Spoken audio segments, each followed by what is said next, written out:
Hello. Before we begin, we wanted to cover a few housekeeping items. At the bottom of your screen are multiple application widgets you can use to interact with the webcast. You can submit questions to our presenters by using the Q&A widget, or interact with other attendees by typing in the group chat widget. If the slide deck has been made available for download, it can be accessed in the Available Resources widget on the bottom right-hand side of your screen. A recording of this webcast will be made available 24 hours after the live session and will be emailed to all registrants. An evaluation form will appear at the conclusion of this webcast, and your feedback allows us to continually make better content for you. Thank you from all of us at the Conference Board.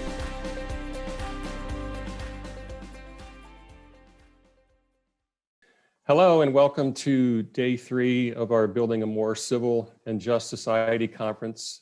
I'm David Dye and I'm serving as the program director for this wonderful 3 days. For those of you that joined us earlier, we've had 2 remarkable days of inspirational and action-oriented discussions. Day 1 was focused on economic equality and day 2 on health and well-being. Today, the focus is on racial equality, but obviously all 3 of these areas are greatly intertwined. I hope you're finding the conference helpful in that it recognizes still have many challenges in our quest for equality in our lives. And I hope that each of you is here because there's much progress being made, but yet a lot more progress that must be made. And you want to hear from some special leaders. My wish is you feel immersed in an experience that's intellectually stimulating, emotionally compelling, and helps lead to actions you can take for yourselves, your teams, and your organizations. With that, I have the very distinct pleasure of kicking off day 3 here, where we're joined by some special leaders. My colleague, Ron Williams, who is the chairman of the Board of Trustees, will be moderating this session. And we're welcoming 2 wonderful leaders, Maurice Jones, who is the, I understand, brand new CEO of OneTen, like hours or days, I'm not sure what it is, but very, very recent. And Ken Chenault, chairman and managing director for General Catalyst. And of course, we know him as the former chief executive and chairman of American Express. So I'm pleased to have all of you here. And with that, Ron, I'd love for you to kick off our conversation this morning.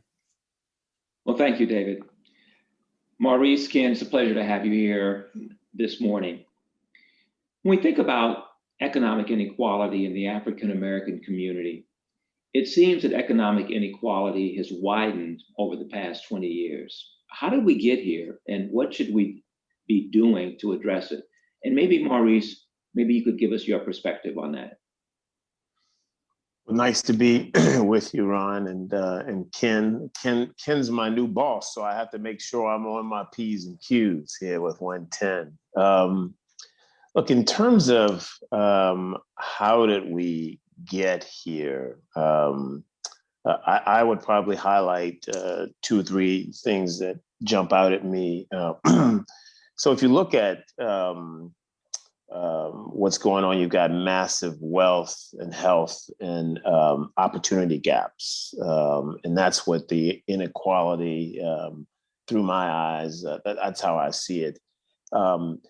If you look at wealth, take that as an example, what you see is you have a Black home ownership rate today that is a little over 40%.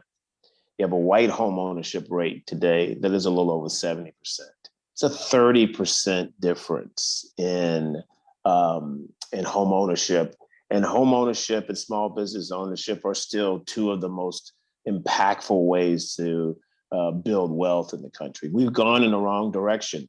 Number of different reasons for that. In particular, what happened after the recession in 2008, 2010, which wiped out a lot of home ownership in the Black community.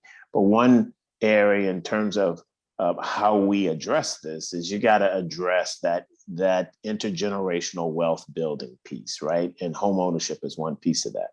Another piece of that is look at what OneTen is doing and what we're focusing on, which is jobs, quality jobs.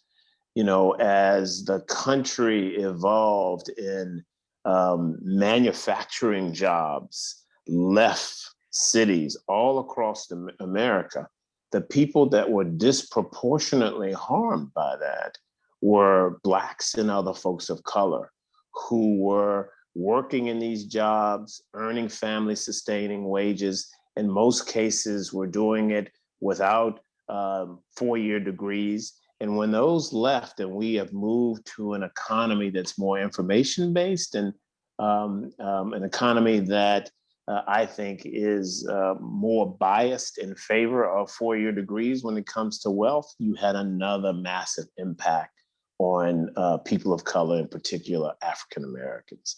I'll pause there. Both of those can be addressed, but the bottom line is what has happened is the assets that produce wealth and health and opportunity have been diminished with respect to the Black community, and in the white community actually has grown, have increased, and thus the gap has widened. It can all be solved, but we got to be intentional about working on those assets to close the gaps, if you will. And I'll pause there. Thank you. Ken, what do you believe the role and responsibility of corporations in addressing these critical issues are? Well, I think one, Ron, I'm a strong believer in free enterprise and capitalism. But I think we all need to recognize that corporations exist because society allows us to exist. And there is a responsibility, I think, for all of us to build enduring companies. It doesn't mean we won't buy and sell companies, but the attitude has to be, I want to start a business that's going to endure. And to do that, we need a well-functioning society. And so I think that businesses have a fundamental responsibility to do things that will improve society while also generating a profit. And that's attention. And I think one of the things we got to recognize when you're pursuing an objective, you often are having to deal with competing tensions, and that's healthy. And so when people ask me, well, make a choice, either run a company that doesn't focus on improving society or not, I'm saying that's not a choice that I'm prepared to make, because corporations and businesses are part of the fabric of our society. Thank you, Ken. Ken, you've been instrumental in the creation of OneTen. Can you tell us a little bit about how it came about?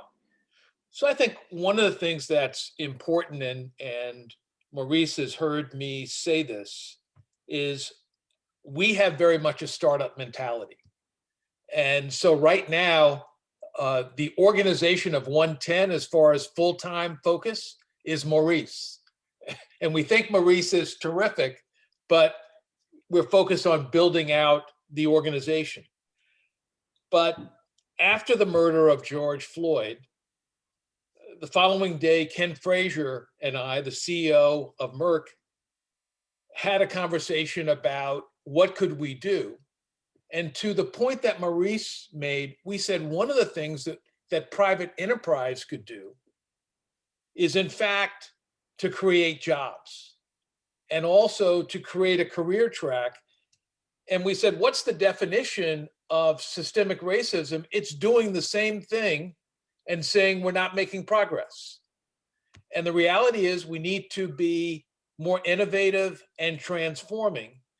And so we arrived at the concept of OneTen, which is that if we could put Black Americans in family-sustaining jobs, if we could help train and upskill people and develop a set of innovative practices, we could make real progress. But what we also said is we need persistence.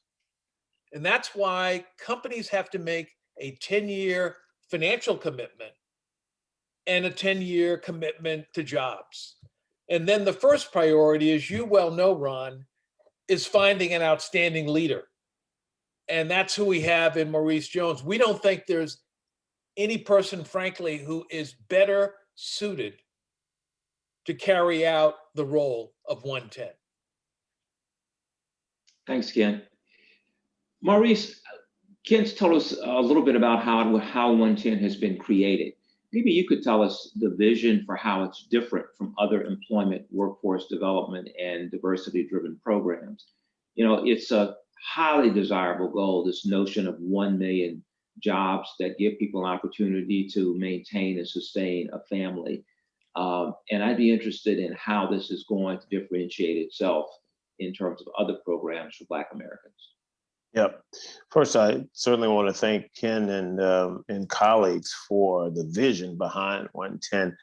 I think that for me, one of the areas that really made it a differentiator and attracted me were the following. One, it is demand driven. So we start with employers making the commitment to hire, promote, and advance Black talent without four-year degrees, and making available 1 million opportunities. We say over 10 years, secretly between me and you, Ron, we're going to hit this before 10 years. But don't tell Ken I said that, right?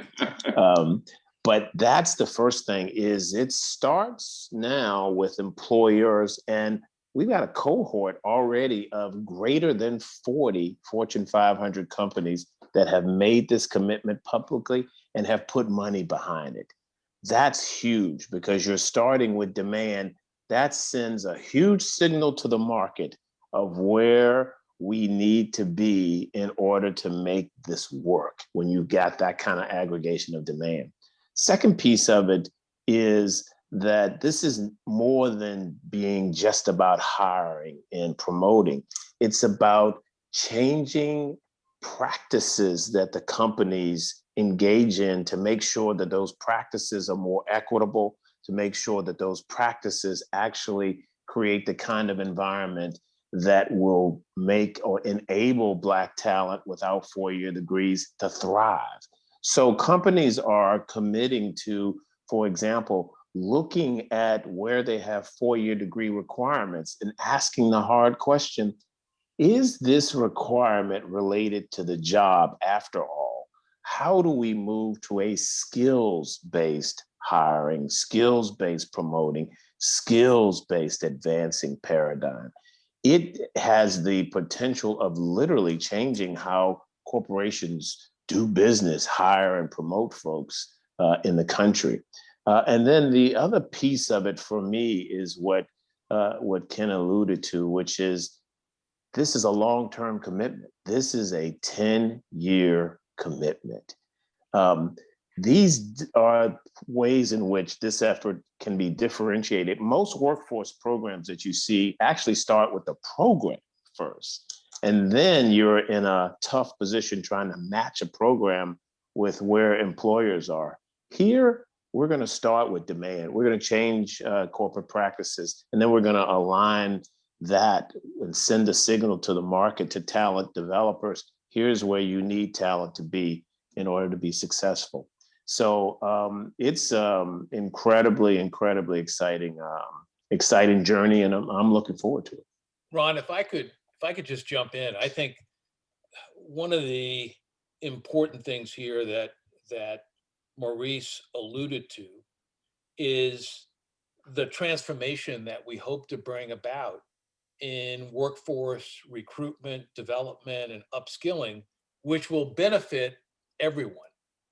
Because the reality is there are many jobs that don't require a college degree. And what we're not talking about is to diminish the quality of person and candidate. We actually think the quality is going to be enhanced because we'll have a better alignment between the competencies and capabilities that are needed for specific jobs. The other thing that I would say is, back to this startup, is right after Ken and I talked, we reached out to Ginny Rometty, who is now the co-chair with Ken of OneTen, and Charles Phillips, the former chairman of Infor, Kevin Scherer, the former CEO of Amgen. But what we've been very encouraged about is, in fact, the receptivity, the engagement, and the excitement that we're seeing from corporations. And eventually, what we want to do is we want to, in fact, provide a platform, not just for large companies, but for mid-sized companies and small businesses. That's terrific. You know, in this video, we'll be talking to executives who come from many different companies. And I guess the question I would ask you and Maurice is, as we talk to them and they want to know what steps should they be taking in their company and as individuals to have the kind of impact that we're talking about. So when they go back to their organization, are there steps they should be encouraging their organization to take to help us get to where we need to get to? So one is my view is it starts with the individual. And I think one of the things you've got to ask yourself is, what are the personal behaviors that you think you need to change in your business life and personal life? Have you tolerated prejudice and bias? And the example of that would be someone makes a joke or makes a comment and you stay silent. So I think what's very important is you've got to get the awareness up that there are issues. The second thing that I think is very important is you got to take action, and you have to communicate that to your organization and the willingness to hold yourself accountable. And so what I fundamentally believe is you've got to set objectives, you've got to set metrics, and there has to be accountability for those metrics. I think sometimes people overcomplicate what needs to be done. Generally, if you look at a well-run business, that's what you want to do relative to diversity and inclusion, and it's got to be integrated in to the overall business. It can't be a program on the side. The only thing I would add to that is all the companies should commit to being a member of OneTen. So that's where they should start. And then after they do that, look, to build on Ken's points, companies depend on talent, the most important asset. And that talent is what is present throughout the country. There's talent everywhere, great talent. The real issue is what companies do, what individuals do to ensure that that talent has the opportunity to be the best that it can be. And there are a number of different ways that both companies and individuals can actually commit to being a part of that. I'm grateful to the companies that have joined OneTen thus far. And that's one effort. And there are other efforts out there.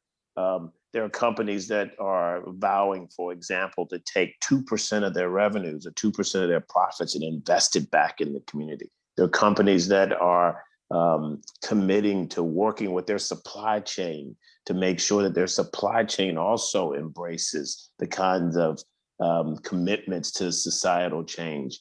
The key is commit to having as one of your metrics impacting your communities as well as your shareholders. And then to Ken's point, at the end of the day, the individual needs to make the same commitment. We're all mutually dependent. And now in the wake of 2020, with a pandemic and recession, a racial reckoning, now is the time for folks to recommit to trying to make this world a better place in whatever way they can. Well, excellent counsel for the audience. So great comments. Ken, I'd like to take a deeper look at corporate responsibility. In your work at General Catalyst, one of the things that they have is a set of core values. And I looked at those values, and there is a very clear commitment to responsible innovation. And there's a commitment to something called mindfulness of impact. Could you talk to us about that as core values at General Catalyst? So one of the things, Ron, and I know you believe this strongly, is the best cultures are built on values. And people really need to understand what it will take to live those values. And as we thought about General Catalyst and taking it to the next level, obviously, we want to make terrific investments. We want to get very good returns. But what we said was fundamentally, our mission needs to be to invest in powerful, positive change that will endure for our investors, our people, and society. And then, in fact, we said, what are some of the things we need to do to operationalize that mission? And as we talked more, we came up with this concept of responsible innovation and mindfulness of impact. And for me, Ron, I think that the advances of technology have been incredible. What we've seen with AI, what we've seen with machine learning. And I actually think we have the capabilities to play out different scenarios and to use the capabilities of technology to understand better what the impact will be. And so one of the things we're trying to do with our founders is increasingly to focus them on the mindfulness of impact. And here are some of the things that I believe is, obviously, we want the business model to be strong. We want to understand what are the assets that they have that can be differentiated. But as we look at it, we're also now saying to this generation of founders and innovators, think about the impact of your products and services on economic opportunity and inclusion. Think about it as you're developing your products and services. Think about the environment and sustainability. Focus on diversity, integrate that in. Focus on privacy and safety. We're so reliant on data. And so our view is, if we have people asking some of these questions and focusing on, well, what's the impact? And in many cases, if we ask the question, that's half the battle. Because then we start to say, no one, I think, who's well-meaning consciously designs a product or service that will exclude a major segment. But I think it's important to ask the question. And so what we're not prejudging is that one business is bad and another business is good. What we're saying is, understand what the impact will be. And that's part of your role and responsibility to help create a better society and a better world. It's terrific insight and great counsel for us. As we close, one of the things that I'm worried about, and I talk with many other executives that are worried about, is really, will the interest wane in really doing the heavy work of making corporate America and society at large more equitable for African Americans and other people of color? Is interest waning? And if it is, what's the role of business leaders, of individuals, of employees in keeping that momentum strong and not letting society and companies take the easy way out? So I would say, Ron, I think in some quarters, the interest is waning already. And I would anticipate 6 to 12 months from now, we'll be dealing with this issue. But I go back to, and particularly with this group, leadership makes a difference. And what people need to commit is they've got to stay, and we've got to stay persistent. We've got to hold each other accountable. We've got to hold our leaders accountable.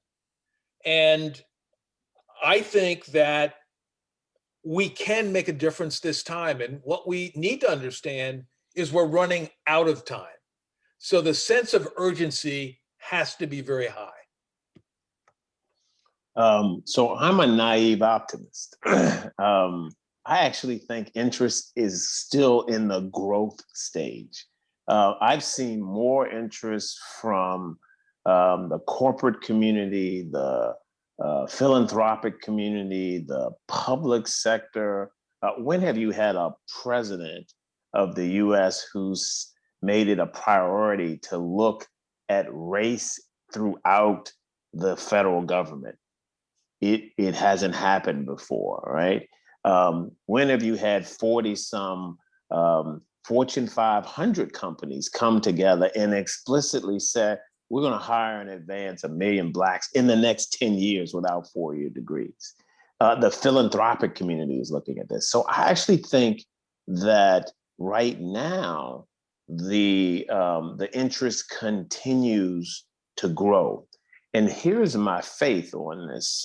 I think that it's going to be hard to put this genie back in the box, because I think that the piece that is the most potent piece are the employees of these companies. They're going to hold these folks accountable. I can tell you that at my last job, I had about 600 plus employees. They were the most powerful forces for us staying true to commitments that we were making.